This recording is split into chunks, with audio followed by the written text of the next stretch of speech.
Suana, professora no IBAD. Nós temos aqui um núcleo do IBAD aqui na nossa igreja, e esse foi o grande contato, via a pastora Abel, nós não podemos esquecer disso. Esse foi o grande contato. Nós já tivemos a oportunidade de estar no encontro, né, de monitores, e pudemos ouvir, dentre tantos, ouvir a professora Marta Suana. E por essa razão, por termos ouvido a professora, a irmã Marta Suana, foi que nós colocamos no nosso coração, desde aquele dia, trazê-la para um evento chamado Encontro com a Palavra, que seria o anterior, né? Mas por conta de agenda isso não foi possível, mas dessa vez foi possível, e graças a Deus por isso. Eu gostaria só de pedir aos irmãos, por favor, nós temos algo que nós não conseguimos nos separar por N compromissos, né? Os meninos por conta de Facebook e tal, mas nós adultos não temos esse hábito, né? Nem tanto, né? Mas coloque ele desligado, faça alguma coisa com ele, se tem urgência, não deixe que ele toque com o som, tá bom? Combinado assim? Amém? Tudo bem? Então vamos lá, professora Marta Suana.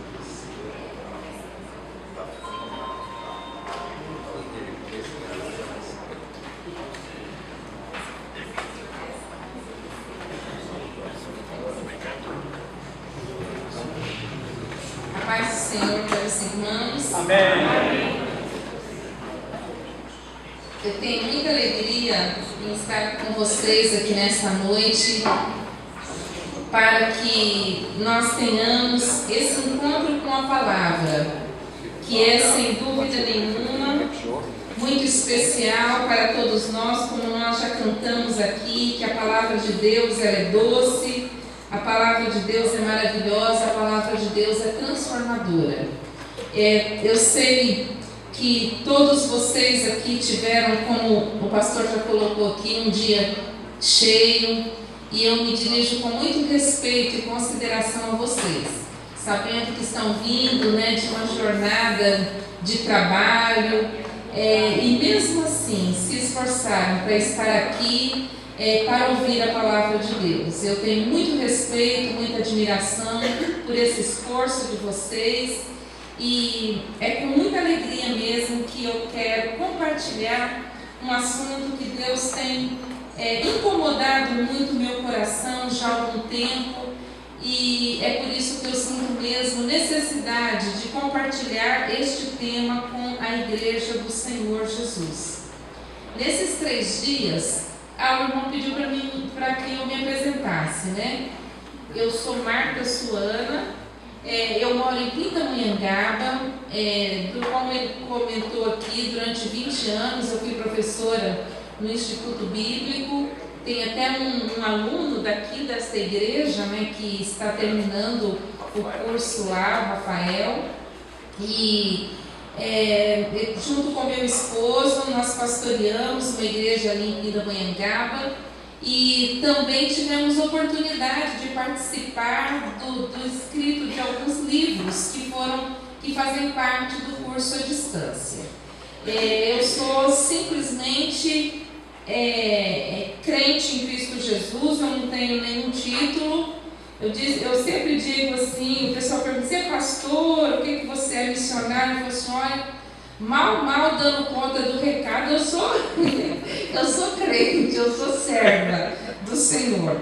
E é isso, sem dúvida nenhuma, é honroso ser servo do Senhor Jesus. Eu tenho muita alegria em servir ao meu Senhor.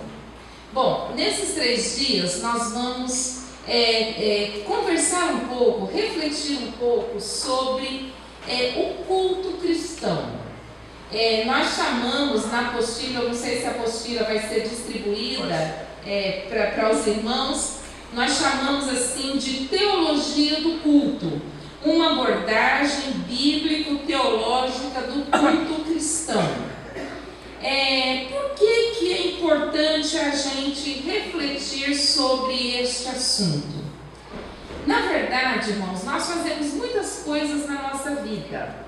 A gente trabalha, a gente tem vida em família, né? A gente estuda, nós desfrutamos da amizade das pessoas, mas sem dúvida alguma, a atividade central da vida de um homem é a adoração a Deus. E quando nós pensamos na vida da igreja, o culto é a nossa principal atividade coletiva. Eu sei que a gente faz outras coisas também, a gente faz muito ensaio, né? Tem muito ensaio na igreja, a gente faz reunião disso, reunião daquilo, mas sem dúvida alguma, o culto é aquele momento que nós todos nos reunimos como a principal atividade da igreja.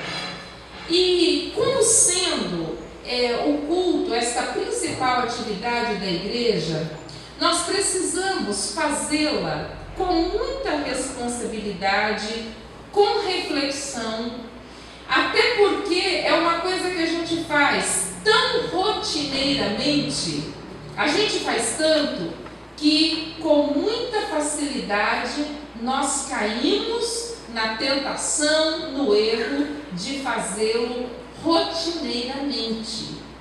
Algumas pessoas, elas veem o culto como uma atividade assim de obrigação. Eu cumpri a minha obrigação, eu fui na igreja hoje. E este é, inclusive, um senso coletivo da nossa cultura. Eu lembro que uma vez eu estava distribuindo folheto no bairro de nossa igreja lá em Pindamonhangaba, e quando eu dei um folheto para um senhor, eu disse assim: eu gostaria que o senhor recebesse uma porção da palavra de Deus. Aí aquele homem tirou um folheto do bolso dele, apontou para mim e disse assim: eu já cumpri hoje a minha obrigação. Aí eu disse assim: servir a Deus é mais do que bater ponto na igreja.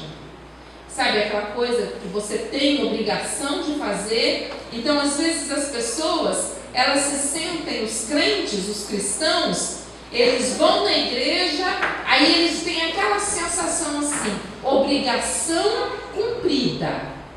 E culto, meus irmãos, não pode ser visto como obrigação cumprida. Culto é atividade do nosso coração. Então a gente precisa refletir sobre isso. O culto foi instituído por Deus. Foi Deus que disse que nós deveríamos cultuá-lo. Eu estava até pensando sobre qual tema que eu poderia, qual texto bíblico eu poderia escolher para ler aqui nesta noite como um texto bíblico assim de reflexão. Eu estou com um separado aqui, mas eu estava pensando, quantas vezes poderia, por exemplo, ser aqueles textos de quando Moisés foi até Faraó para pedir para deixar o povo sair, porque ele disse assim: olha, o povo precisa sair para prestar culto a Deus. Deus é quem instituiu o culto. Foi Deus que regulamentou o culto. Nós vamos falar aqui um pouquinho, daqui a pouco, a respeito disso. E é Deus que ordena o culto. Abre lá 1 Coríntios capítulo 14. Não abre agora não, é depois. É uma forma de expressão. Depois você olhe 1 Coríntios capítulo 14 e você vai ver sobre a ordem no culto. Estava vendo algumas coisas na igreja de Corinto e Deus diz: olha, este negócio precisa ter ordem. Hoje à tarde eu estava conversando com o meu sobrinho, que ele teve a oportunidade de ir na igreja, em algumas igrejas, que Lutero, ele pôs as teses na porta, lá na Alemanha. E ele falou assim: ô tia, eu fiquei admirado com a seriedade que aquele povo presta culto a Deus. Ele disse que o porteiro, quando a pessoa vai entrando de bonezinho, ele tira o boné. Se alguma moça vai entrando assim de roupa mais assim, de alça, assim, bote o seu casaco, por favor, que aqui não entra de qualquer jeito. E ele disse que aquela reverência, e ele ficou admirado como aquelas pessoas prestam culto a Deus com a devida reverência. Então a gente precisa, assim, lembrar que o culto não pode ser uma atividade feita de qualquer maneira. E é por isso que eu quero compartilhar com vocês sobre esta questão do culto. Foi Deus que instituiu, regulamentou, ordenou que nós o cultuássemos. Então, por essa importância toda que é o culto, é que nós vamos falar sobre esse assunto. Então, hoje eu gostaria de falar com vocês sobre esses fundamentos bíblicos teológicos do culto histórico, como era o culto ao longo da história. Amanhã, se Deus nos permitir, nós vamos falar sobre perigos que rondam a adoração. E depois nós vamos, no último dia, falar sobre a restauração da verdadeira adoração. Amém? Então eu gostaria de ler um texto bíblico com vocês, que está no Salmo de número 100.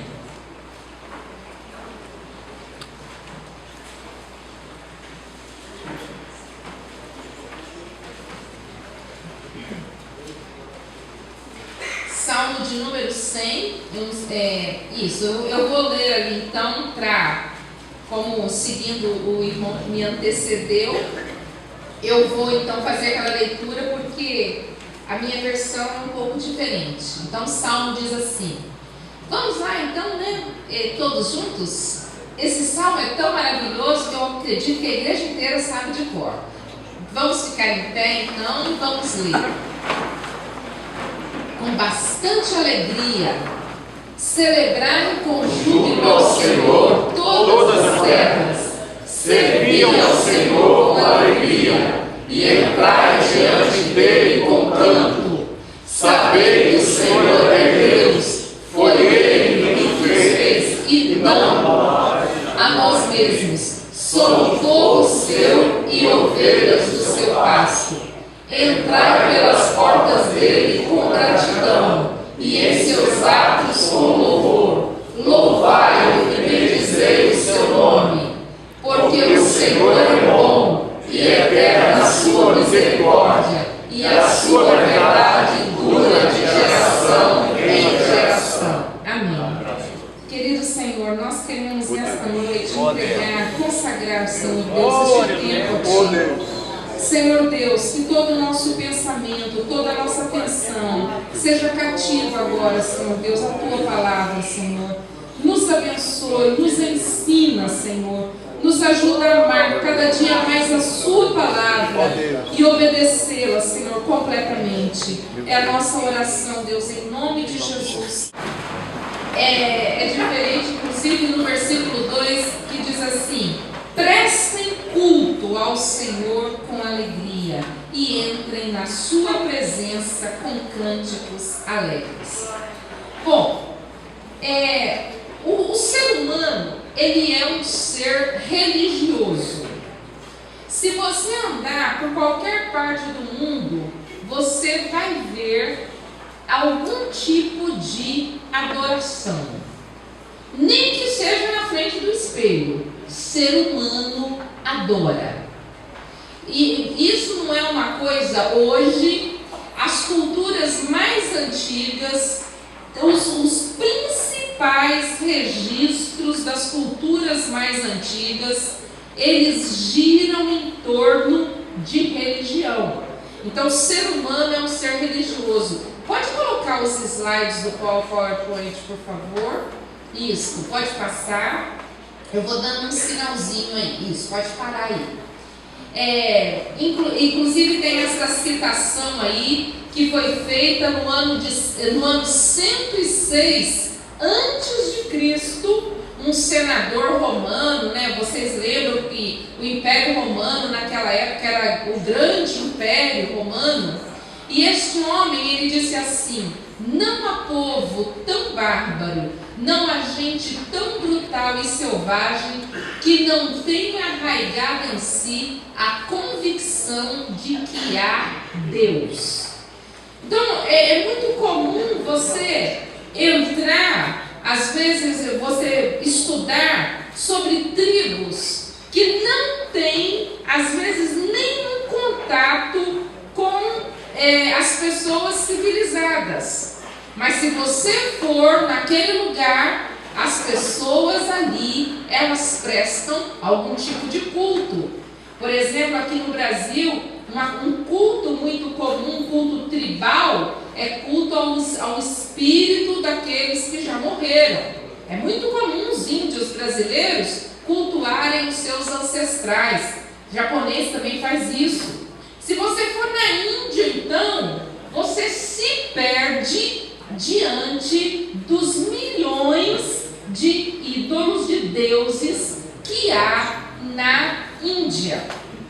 Para vocês terem uma noção, uma das coisas mais difíceis para as pessoas no começo da era cristã entender era que o cristianismo, ele não tinha um ídolo.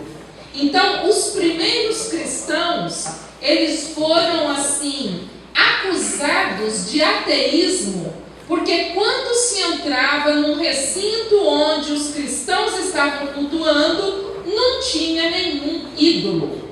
Então, isso é uma coisa muito comum do ser humano.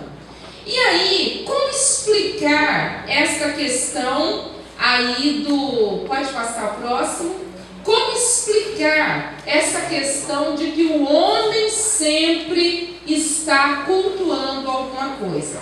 Aí na apostila de vocês está essas explicações de como surgiu esse instinto religioso do homem. A primeira ali é de um pensador alemão, um filósofo alemão, e ele dizia assim que a religião é uma invenção do homem na qual ele projeta seus anseios. Quer dizer, o homem tem muito anseio, como lidar com isso? Então ele inventou a religião, porque aí é uma forma dele explicar os seus anseios.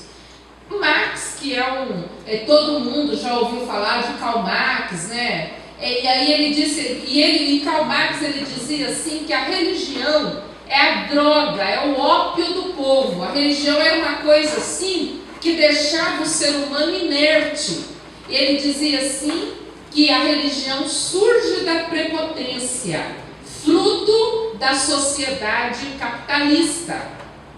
Auguste Comte, que era também um pensador francês, ele dizia que a religião surge da ignorância do homem.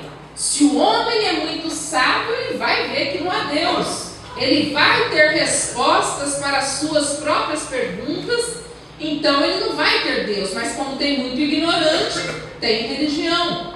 Nietzsche, ele foi um alemão, um filósofo alemão. Talvez vocês já ouviram falar de Nietzsche, porque Nietzsche disse que Deus morreu, né? Deus está morto. E esse homem dizia assim que a religião nasceu do ressentimento que o homem tem dentro de si. E o mais conhecido, Freud, ele disse assim que a religião surgiu da sublimação dos instintos. Como o homem ele tem muitas vontades e aí ele precisa domar estas vontades, a religião é uma forma de domar estas vontades.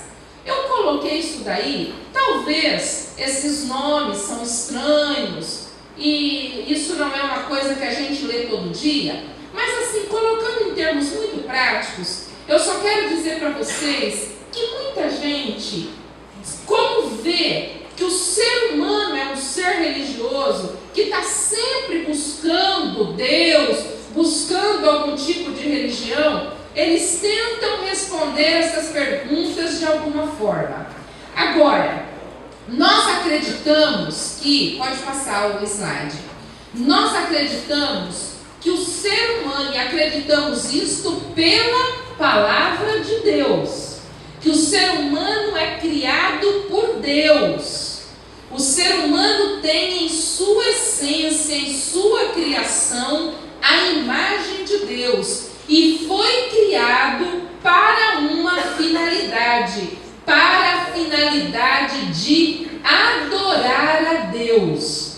E por conta disso, o ser humano sempre está buscando esse Deus de alguma forma. Se ele não é orientado corretamente, se ele não é ensinado pelas Escrituras, ele vai desviar esta necessidade que ele tem de Deus para alguma coisa.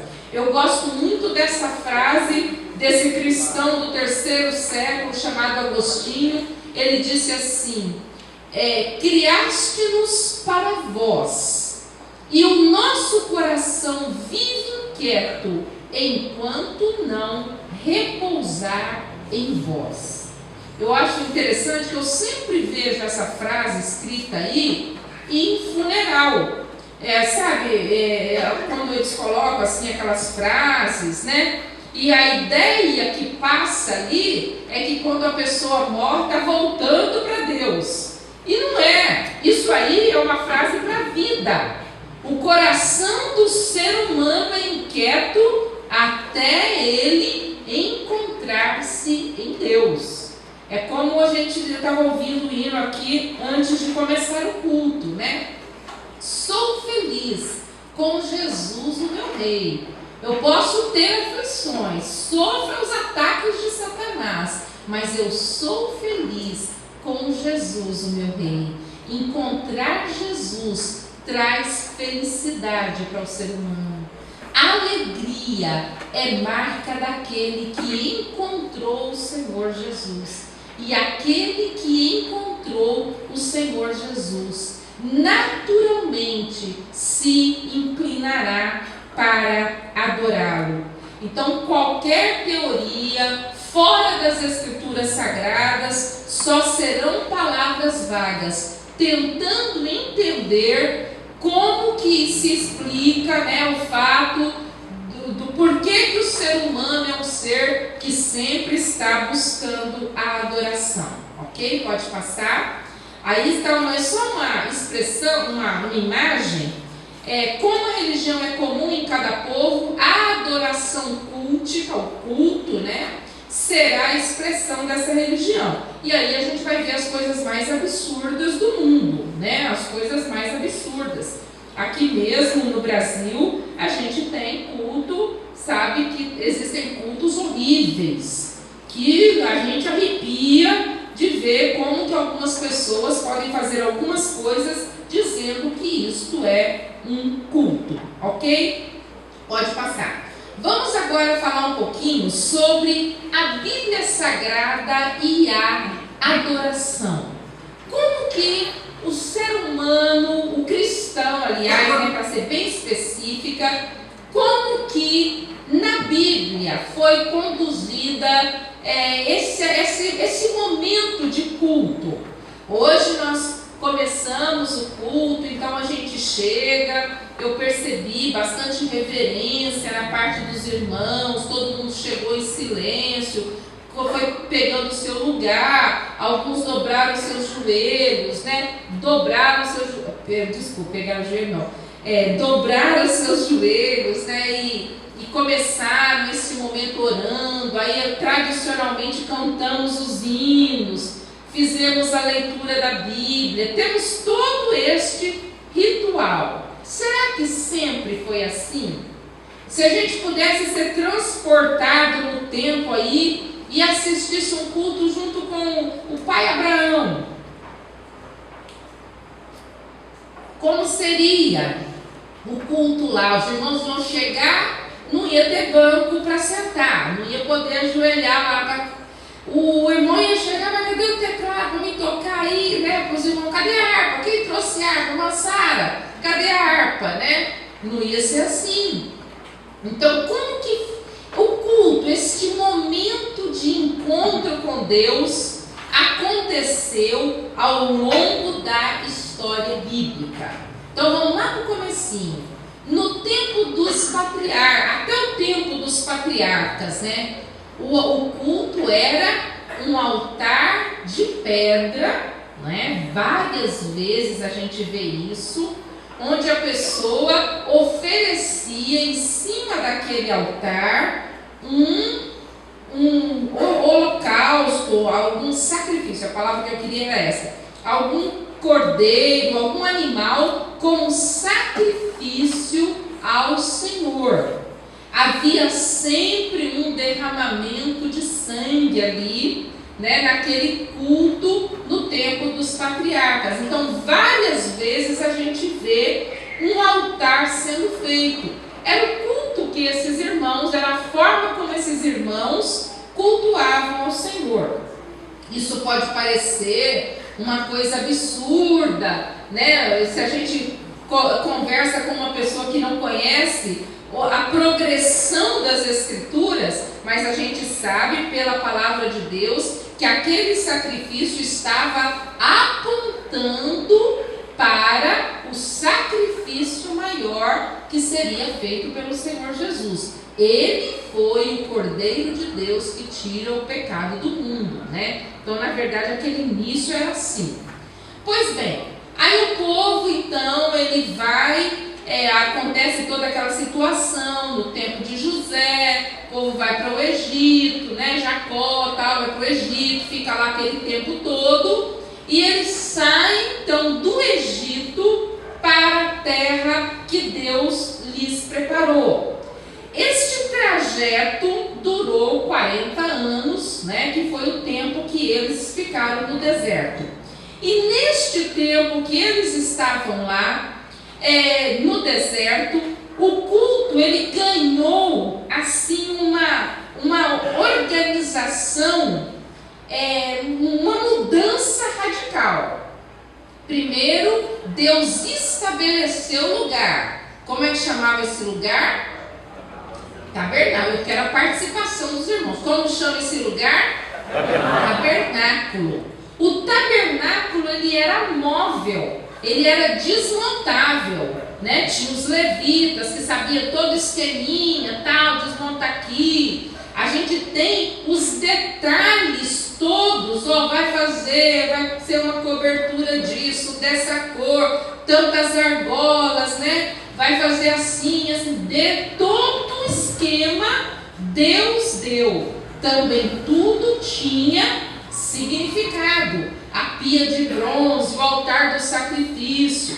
Bom, então no deserto ficou estabelecido o local. Também, a partir de agora, não era mais o pai de família que ia lá e cultuava, dirigia aquele momento de culto a Deus. Deus estabeleceu uma liderança. Como que era o principal líder? Sacerdote. O sacerdote, muito bem. Deus estabeleceu sacerdotes, levitas, que eram os auxiliares. Deus também organizou como seria este culto. Olha, quando o pecado for assim, vai trazer isso. Se for desse jeito, vai trazer isso, né? Então, organizou as chamadas ofertas e holocaustos que eram trazidos. Também organizou, olha, em determinado tempo, vocês vão fazer assim. Então, no deserto, o culto ao Senhor, ele ganhou toda uma organização. Tudo feito mesmo com reverência. Olha, nesse lugar aqui, só o sumo sacerdote entra uma vez por ano, né? Então Deus preparou isso tudo. Bom, aí o povo chega na terra prometida. Aí a tenda, que era móvel, ela fica para lá, para cá. A gente tem algumas situações, por exemplo, quando Ana, ela vai até ter aquela situação que ela chora, o sacerdote acha que ela tinha, né, tomado uns goles, como é que você faz isso, tal. Aquilo ali ainda era na tenda, né? A tenda, ela, nessa ocasião, estava numa cidade chamada Siló. Mas aí Deus coloca no coração de Davi a construção do templo. Aí Deus fala assim: olha, muito bem, você pensou direitinho, porém você não vai construir esse templo, porque você derramou muito sangue com as suas mãos. Quem é que construiu o templo? Salomão. Salomão construiu o templo. E aí tem toda uma coisa muito bonita, a gente vê como que foi a organização. Veio gente, né, especializada, ouro de um lugar, madeira de outro, e era tão interessante, tanta reverência, que no lugar onde o templo foi construído, não se ouvia barulho de construção. O que eles tinham que fazer, fazia longe e trazia no local, só encaixava. Imagina, sem as tecnologias, imagina, sei lá, Daniel, que mexe com construção pesada, sem tecnologia, sem guindaste, né? Meu Deus, faziam tudo isso com a maior reverência. Templo pronto, uma coisa interessante que daí nosso querido irmão já teria, né, o seu instrumento lá, não seria esse, que esse é mais moderno, mas teria já cântico, pelo menos cântico, se não instrumento, mas o cântico foi introduzido no templo, né? Aí já tinha um coral, né, que cantava, já tinha essa participação da música. Quando a gente olha uma coisa interessante, olhar o templo ele era majestoso, o templo que foi feito por Salomão. Mas este templo, ele é destruído. E o povo, então, também, eles vão para a Babilônia e para outros lugares também. E lá fora, longe de Jerusalém, sem templo, eles queriam cultuar ao Senhor. E aí, deste desejo de cultuar ao Senhor, nasceu a sinagoga. Uma coisa muito interessante da sacrifício, porque sacrifício é no templo. Como eles não têm templo, não tem sacrifício. E aí, eles então se voltaram para a palavra. Então, se a gente pode dizer que houve uma vantagem da destruição do templo, foi que eles então se voltaram à sinagoga. E um detalhe também é que a sinagoga podia ter em qualquer lugar, desde que tivessem 10 homens do sexo masculino. Deixemos bem claro, porque não adiantava ter 9 judeus e uma judia, tinha que ter 10 homens, aí eles podiam organizar uma sinagoga. A sinagoga geralmente ela tinha 2 compartimentos e um dos compartimentos ficava guardada a lei, né? Um pedacinho lá do Antigo Testamento. Eles não tinham essa vantagem que nós temos de ter a Bíblia toda. A lei no tempo deles ser apenas Antigo Testamento era só porções que eles tinham, né? Essa vantagem quem tem somos nós, nos últimos 500 anos que temos a bênção de poder andar com a Bíblia para cima e para baixo. E aí, então, outra coisa que acontece é que depois da sinagoga vem a igreja. E aí a igreja, quando a gente olha ali em Atos dos Apóstolos, a gente vê que a igreja, ela se reúne em casas, porque agora a ideia de igreja é aquela ideia de corpo de Cristo. Igreja sou eu e você.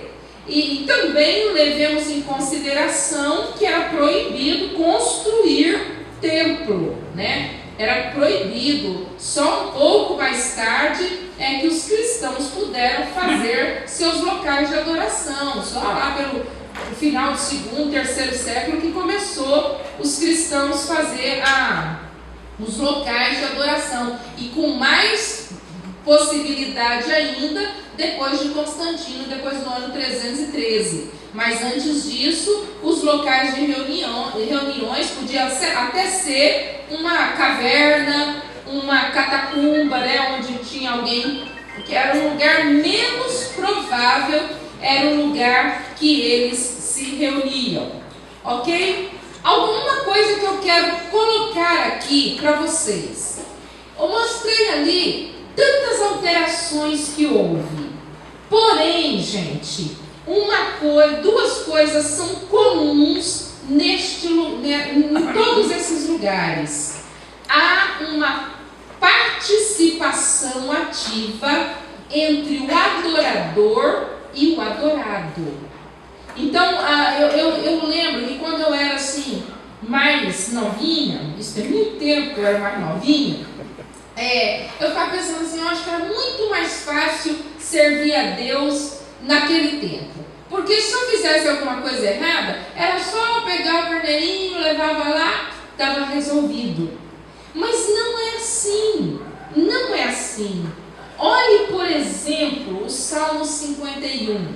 Quando Davi comete aquele pecado, tal lá. Vale até a pena a gente abrir um pouquinho. Vamos lá. Salmo 51. Tenha em mente, ao ler este salmo, que Davi tinha cometido aquele pecado com Batseba, fez de conta que nada aconteceu, até que o profeta Natan chega lá e fala, você fez tal. Aí ele diz, né, aí isso aqui é uma oração. Aí ele diz, tem misericórdia de mim, ó Deus, por teu amor. Eu vou pulando aqui para a gente não ler ele todo. Contra ti pequei, fiz o que tu reprovas, de modo que é justa a sua sentença, o Senhor tem razão em me condenar. Aí ele diz assim, olha,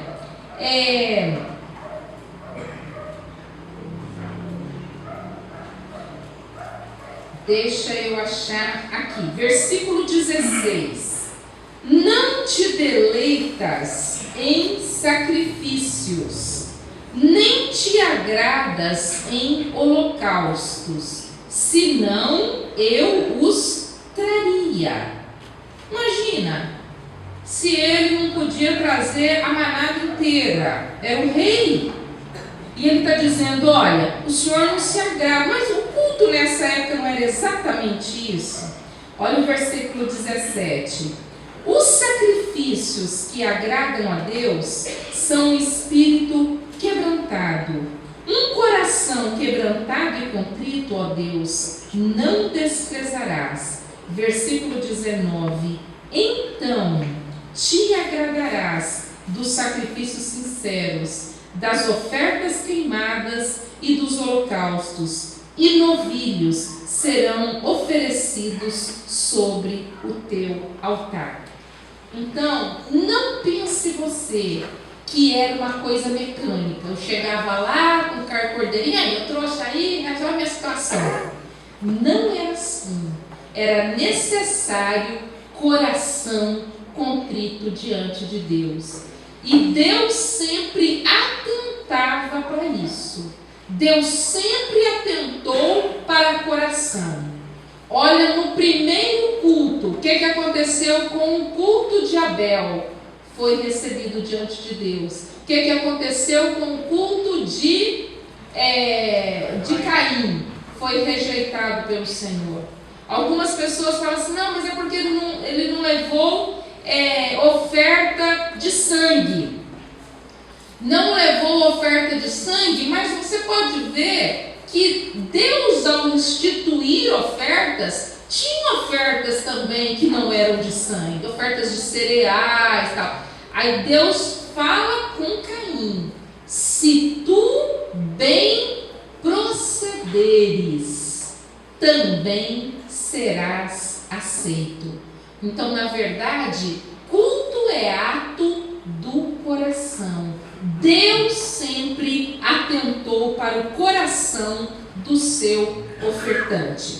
Vamos agora para algumas definições. Eu tenho aí na apostila de vocês, então eu vou passar rapidinho aqui. Eu não vou ficar lendo isso daí, eu vou passar para a gente não ser uma coisa muito pesada. A palavra culto, e ela vem de um termo hebraico chamado liturgia, para traduzir. A gente pode ver liturgia, abodã, tal, mas são simplesmente explicações para chegar no entendimento final que culto significa serviço de adoração. Se vocês lerem a apostila aí, vocês vão ver que a palavra já era usada até em outros trabalhos também. Então, culto é serviço. Então, culto é o serviço que eu e você oferecemos para Deus, certo? O culto não é para mim. O culto é aquilo que você vem oferecer para Deus. Eu sou quem faço o culto e faço para o Senhor. O salmo que nós lemos aqui, ele disse assim: servi ao Senhor com alegria. Eu li nessa tradução da NVI: cultuai ao Senhor com alegria. Então, o culto é um serviço que eu e você viemos aqui para oferecer a Deus. Às vezes a gente tem umas manias erradas, mais ou menos assim: eu não gostei do culto hoje. O culto hoje foi fraquinho. Você viu como o culto foi morno? Bom, a única pessoa que tem o direito de dizer se gostou ou não gostou é Deus. Porque quem oferece sou eu. Eu posso até dizer, em termos de confissão, o meu culto hoje foi fraquinho. Eu posso até dizer, meu culto foi morno. Meu coração não estava aquecido para servir ao Senhor, para cultuar ao Senhor. Mas a gente não pode jogar a culpa no outro. Eu estava lendo até uma frase, um texto antigo até, de mais de 200 anos, que diz assim que se a gente traz Deus conosco, o culto não pode, a gente não pode assim dizer que o culto está frio. Eu tenho que botar fogo aí do banco. E entenda fogo, não barulho, a ideia de coração aquecido. Eu não sou contra barulho, eu sou contra barulho sem sentido. Agora, coração aquecido, fogo aquecido. Eu oro muito, Senhor, coloca fogo no meu coração. A ideia de um coração aquecido diante de Deus, para que eu possa prestar-lhe então o culto. Às vezes a gente usa a palavra liturgia. E qual vai ser a liturgia? Não sei se vocês costumam às vezes usar essa expressão aqui, para a gente dizer do roteiro do culto. Então, liturgia e culto é a mesma coisa. E às vezes a gente fala até num sentido negativo. A gente fala assim: a liturgia matou o culto. Isso não é uma expressão correta, porque liturgia ela é a mesma coisa que culto, ok? Pode passar aí, vamos ver para onde pode passar.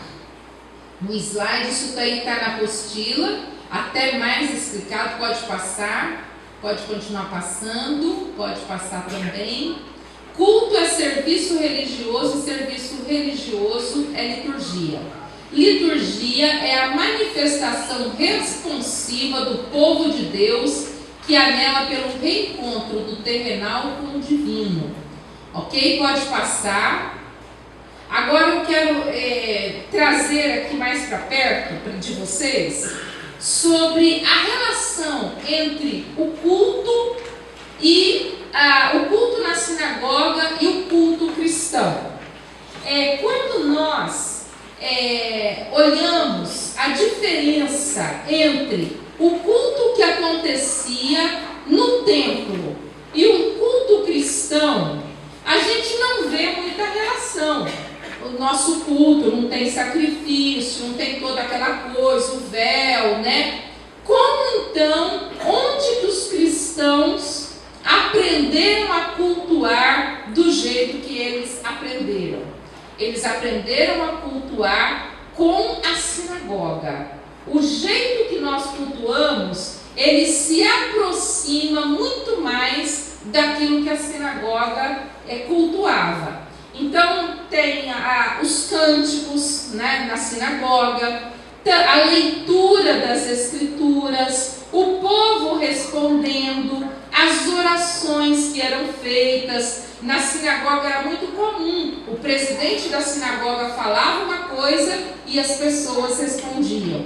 Então, assim, foi fácil aprender porque as sinagogas estavam espalhadas por todos os lugares.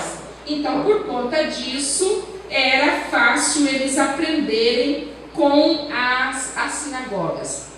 Eu sei que falar essas coisas aqui, do jeito que nós estamos falando, é um pouco diferente daquilo que vocês estão acostumados a ouvir numa mensagem comum no culto.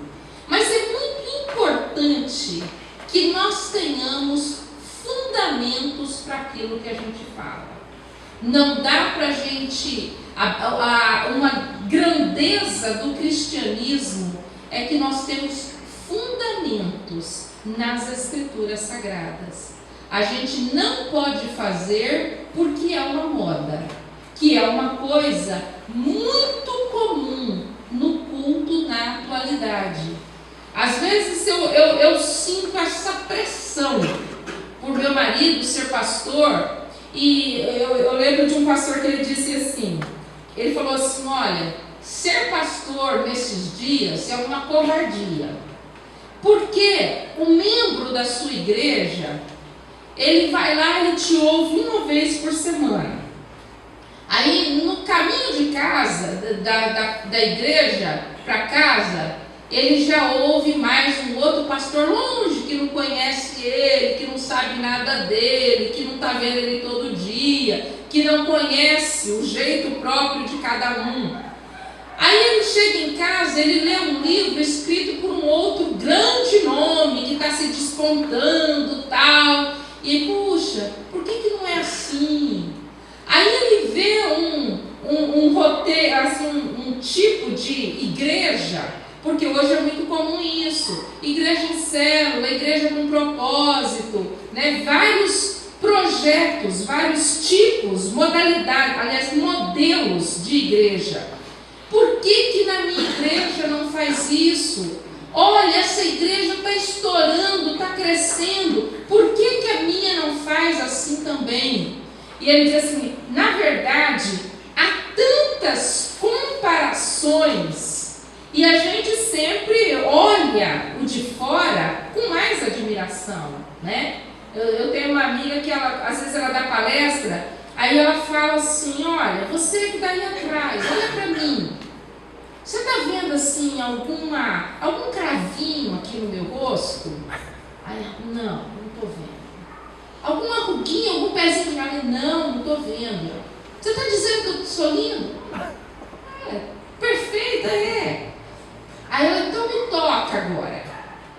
Aí a pessoa levanta e fala, não, fica aí, me toca daí. Não dá. Agora vem cá, chega aqui pertinho de mim. Aí ela fala assim, essa é a pior parte. Assim, olha aqui pra mim, você tá vendo algum cravinho? Tô, né? Algum pezinho de galinha? Tô. Mas me toca agora. Aí a pessoa pode tocar. Então, na verdade, às vezes o que é de longe, a gente vê com admiração, com perfeição, mas também não dá para tocar, né? Não dá para tocar. Mensagem televisiva, por exemplo, não pode ser uma mensagem pesada. Não dá para ser uma mensagem que fala, por exemplo, dos atributos de Deus. Tem que ser uma mensagem que estimula, porque senão você muda de canal. A pessoa desliga, levanta e vai embora, dá sono. Agora, eu preciso conhecer Deus e os seus atributos para que eu possa servi-lo com fidelidade. Então, vocês compreendem, é importante, gente, a gente compreender, ter fundamento para aquilo que a gente faz, para fazer com dedicação. Para lembrar que nós não podemos nos encantar com um modelo de culto que a gente está ouvindo falar, lá em tal lugar, estão fazendo isso e estão bombando, né? Por quanto tempo vão bombar? Por quanto tempo vai permanecer? Agora, os firmes fundamentos da palavra de Deus estão ali, desde os tempos mais antigos.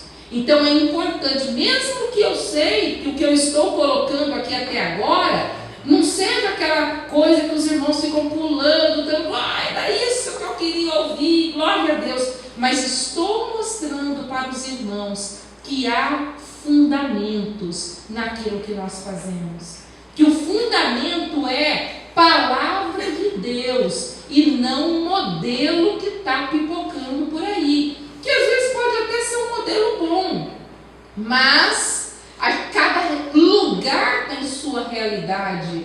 A realidade de Pindamonhangaba é uma realidade diferente de Pembatiba. A realidade do Nordeste é diferente da realidade do Sul. Então a gente precisa lembrar que cada lugar tem seu desafio e Deus tem propostas para todos os lugares, mas as propostas que permanecem são aquelas fundamentadas na palavra de Deus. Agora, só para a gente dar uma ideia para vocês de como que era o culto, né, como acontecia o culto, também está na apostila que vocês vão poder ler depois em casa, mas eu só vou citar. Há muitas amostras em documentos sobre como era o culto no começo da história da igreja, ou seja, depois que Jesus morreu, ressuscitou, foi para o céu, como que os primeiros cristãos eles cultuavam. Por exemplo, tem um texto do ano 112, que foi escrito não por um cristão, aliás, por um governante que queria acabar com os cristãos. Ele dizia assim que os crentes cantavam e oravam, a um tal abandonavam a fé, mas tinha uns que perseveraram mesmo com a sentença de morte sobre eles. Então, nesses documentos antigos, a gente tem noção. Então, por exemplo, a gente sabe que às vezes eles se encontravam de madrugadinha. Por quê? Porque era proibido cultuar a Deus, né? O Império Romano não permitia. E aí eles reuniam escondido. Já pensou que coisa bonita? Reunir e aí vamos cantar, vamos adorar a Deus. E aí aqueles irmãos não podiam soltar o vozeirão, cantar bonito, alto, vamos agora só o contralto. Não podia fazer nada disso. Mas eu posso imaginar o temor no coração daqueles irmãos, né? O amor a Jesus, a ponto de correr o adorá-lo ali de madrugada. Aí o que vai acontecer? Com o passar do tempo, a igreja foi deixando de ser proibida. E aí vem um imperador chamado Constantino, que pôs fim à perseguição. E nesse momento aconteceram tantas coisas ruins no culto, que algumas pessoas chegaram a achar mesmo que a liberdade que a igreja ganhou naqueles dias foi uma artimanha de Satanás. Por quê? Porque no culto ao Senhor começou a ser introduzido muitas coisas erradas.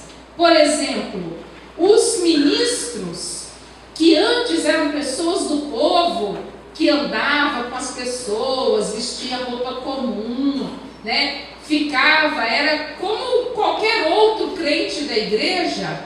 Agora eles começaram a usar roupas, né? Aqueles paramentos, né? E às vezes até com o passar do tempo, bordadas, né? De ouro e tudo mais. Acho que os irmãos já estão aí na mente imaginando como que algumas coisas que a gente vê hoje começaram a ser introduzidas. Também imagens começaram a ser introduzidas, primeiro pinturas nas igrejas. De início era para que as pessoas que não sabiam ler pudessem ter noção de alguns momentos dos evangelhos, alguma descrição dos evangelhos. Outra coisa que aconteceu foi que muitos cristãos morreram por causa de sua fé. Aí os cristãos precisavam cultuar assim escondido, ia lá para aquele sepulcro do irmão cultuar lá. Daí a pouco alguém já começou a falar: olha, eu tive uma visão com o irmão. E daí a pouco um ossinho era colocado, se colocasse a mão naquele ossinho, recebia um milagre, sabe? Então, muitas coisas ruins começaram a ser introduzidas na igreja cristã. Muitas coisas também foram sendo introduzidas para manipular as pessoas. Como, por exemplo, a questão da hóstia. O milagre que eles chamavam, e chama até hoje, de transubstanciação. A ceia antes era para todo mundo, mas com o passar do tempo passaram a dar apenas o pão, e o vinho quem tomava era só o sacerdote. E ainda assim o pão, eles começaram a dizer que acontecia um milagre quando o sacerdote levantava o pão para a consagração. Aquele pão se tornava em corpo verdadeiro de Cristo. E aí as pessoas comiam o corpo verdadeiro, essa é uma coisa chamada transubstanciação. Há uma transformação na substância, não é pão, é o corpo de Cristo. Aquilo deixou de ser um símbolo, uma representação, para se tornar uma coisa real. E este milagre acontecia só na mão do sacerdote. E aí, quando isso obviamente dava mais poder para a igreja. Tanto é que em alguns momentos o imperador queria manipular as pessoas, ele então fechava a igreja. As pessoas ficavam desesperadas quando isso acontecia. Forma de manipular as pessoas.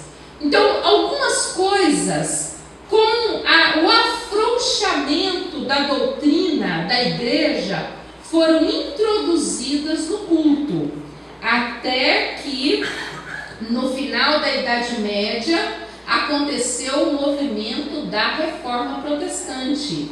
E uma das coisas mais importantes que a Reforma Protestante trouxe foi exatamente a reforma do culto.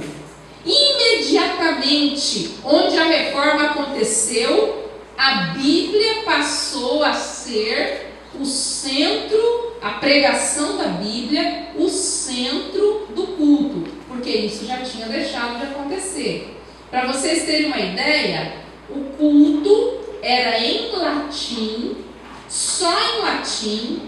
O sacerdote ministrava virado de costas, imagina, sem os nossos modernos aparelhos de som, de costas, e o ponto alto era exatamente da hora do sacrifício lá, né? Do pão, da ministração do pão, que eles chamam de hóstia. Então, e eles ensinavam as pessoas a fazer os sinais, os símbolos. As pessoas não sabiam nada a respeito das escrituras e elas eram manipuladas. Alguém aqui já assistiu filmes como, por exemplo, A Vida de John Hus? Dá pra gente ver isso. De Wycliffe, A Estrela da Manhã, não sei se alguém já assistiu esses filmes. Martinho Lutero também mostra bem a cena de Martinho Lutero. Então, quando ele vai fazer a primeira missa, ele fica tão nervoso quando ele levanta o cálice que ele deixa até cair, porque ele acreditava que aquele milagre acontecia na sua mão. Aí, né, só mais tarde que ele vai ter toda assim reformar o culto. Aí ele tira todos os ídolos que as igrejas estavam cheias, recoloca a pregação no seu devido lugar. E ele então passa também a mostrar que cada crente é um sacerdote que oferece o seu culto a Deus. E que, é claro, o pregador, o pastor tem o seu papel. Inclusive, a Reforma Protestante foi um momento assim que houve muito treinamento de líderes. O próprio Martinho Lutero escrevia muito para ajudar os pastores nos seus locais de trabalho, mas ele enfatizou que cada crente é um sacerdote, cada um diante de Deus. Então o culto, ele passou por todas essas fases. Quando você estuda a história, você tem muita coisa a aprender com o culto. Por exemplo, tem um grupo na história chamado Puritanos. Os puritanos, eles nasceram também desse movimento, depois da Reforma Protestante. São chamados puritanos porque eles queriam purificar a igreja de todos os resquícios da Igreja Católica. E uma das coisas que eles faziam, uma coisa que caracteriza o culto puritano, era a igreja, né, bem limpa. Então eles falavam assim: 4 paredes brancas e uma Bíblia. Esse era o culto, para purificar de toda idolatria, de todo resquício que colocava o pregador ou o sacerdote em evidência. E aí nós vamos ter, ao longo da história, amanhã eu quero inclusive ler com vocês uma carta de um homem, vocês já devem ter ouvido falar, chamado Charles Spurgeon, que ele faz umas reflexões. Se vocês puderem, leiam na apostila antes da gente chegar aqui, para vocês verem o que esse homem fala a respeito do culto, ou algumas coisas que estavam acontecendo no seu tempo. E aí a gente vai ver como que o culto, ele passa por muitos desafios. E nós precisamos, irmãos, encarar este momento com muita seriedade.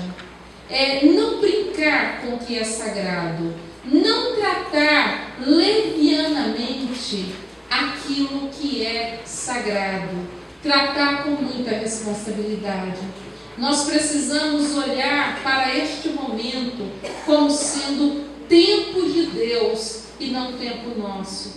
Precisamos consagrar este tempo ao Senhor, levar cativo este tempo ao Senhor. Amanhã, se Deus quiser, nós vamos falar sobre os perigos que rondam a adoração nos nossos dias. Inclusive, quero passar algum vídeo para vocês verem algumas coisas que andam acontecendo. Na verdade, há perigos que rondam o culto em todo o tempo. Não dá para dizer assim, olha, o culto errado é o culto da igreja tal, e o nosso é o que dá certo. Na verdade, há perigos que rondam a adoração em qualquer lugar, em qualquer tempo. E Deus quer chamar a nossa atenção para que o nosso culto seja verdadeiro, para que o nosso ajuntamento seja para melhor. Vocês se lembram que quando Paulo fez uma referência ao culto da igreja de Corinto, ele diz assim: vocês se ajuntam para pior e não para melhor. Ou também, através do profeta Jeremias, ele disse: este povo honra-me com os lábios, mas o seu coração está longe de mim.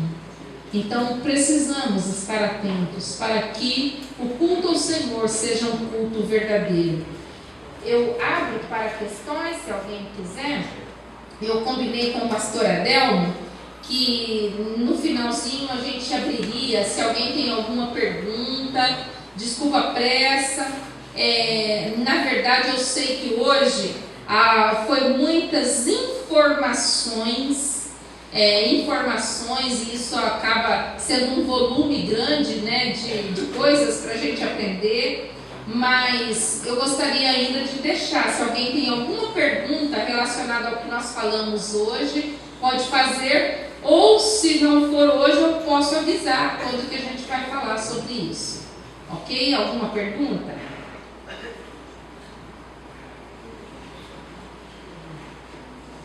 Todos compreenderam?